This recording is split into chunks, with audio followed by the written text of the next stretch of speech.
ನಮಸ್ಕಾರ ವೀಕ್ಷಕರೇ, ಇದು ಸತ್ಯ.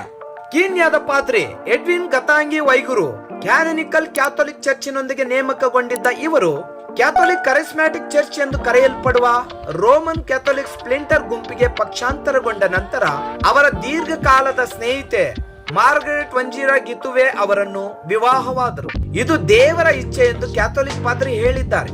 ದೇಶದ ಸೆಂಟ್ರಲ್ ಕೌಂಟಿ ಕಿರಿನ್ಯಾಗದ ಕರಿಸ್ಮ್ಯಾಟಿಕ್ ಚರ್ಚ್ ನ ಬಿಷಪ್ ಪ್ಯಾಟ್ರಿಕ್ ಮುಲಾವೋ ಅವರು ದೀಕ್ಷೆ ಸಮಾರಂಭದ ಅಧ್ಯಕ್ಷತೆ ವಹಿಸಿದ್ದರು. ರೋಮನ್ ಕ್ಯಾಥೋಲಿಕ್ ರೀತಿ ಆಗಿರುವಾಗ ಅವರ ಚರ್ಚ್ ಮದುವೆಯ ಸಂಸ್ಕಾರಕ್ಕೆ ವಿಭಿನ್ನ ಮನೋಭಾವವನ್ನು ಹೊಂದಿದೆ ಎಂದು ಬಿಷಪ್ ವಿವರಿಸಿದರು. ಅದರ ಪ್ರಕಾರ ಈ ಚರ್ಚಿನ ಪುರೋಹಿತರಿಗೆ ಮದುವೆಯಾಗಲು ಅವಕಾಶವಿದೆ. ನಂತರ ವೈಗುರು ಅವರು ಮತ್ತೊಮ್ಮೆ ಪಾದ್ರಿ ಆಗಿ ದೀಕ್ಷೆ ಪಡೆದರು. ಆದರೆ ಈ ಬಾರಿ ಕರಿಸ್ಮ್ಯಾಟಿಕ್ ಪುರೋಹಿತರಾಗಿ ಮತ್ತು ಅವರ ವಿವಾಹವನ್ನು ವಿಧಿವತ್ತವಾಗಿ ನಡೆಸಲಾಯಿತು. ಫಾದರ್ ವೈಗುರು ಅವರು ತಮ್ಮ ಪುರೋಹಿತ ಶಾಹಿಯ ಕರೆಗೆ ತಕ್ಕಂತೆ ಬದುಕಿದ್ದೇನೆ ಎಂದು ಈಗ ಅನಿಸುತ್ತಿದೆ ಎಂದು ತಮ್ಮ ತೃಪ್ತಿಯನ್ನು ವ್ಯಕ್ತಪಡಿಸಿದರು.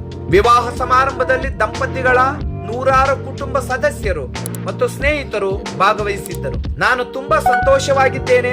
ನನ್ನ ಹೆಂಡತಿಗೆ ನಾನು ನಿನ್ನನ್ನು ಯಾವಾಗಲೂ ಪ್ರೀತಿಸುತ್ತೇನೆ ಎಂದು ಭರವಸೆ ನೀಡುತ್ತೇನೆ ಎಂದು ವೈಗುರು ಹೇಳಿದರು.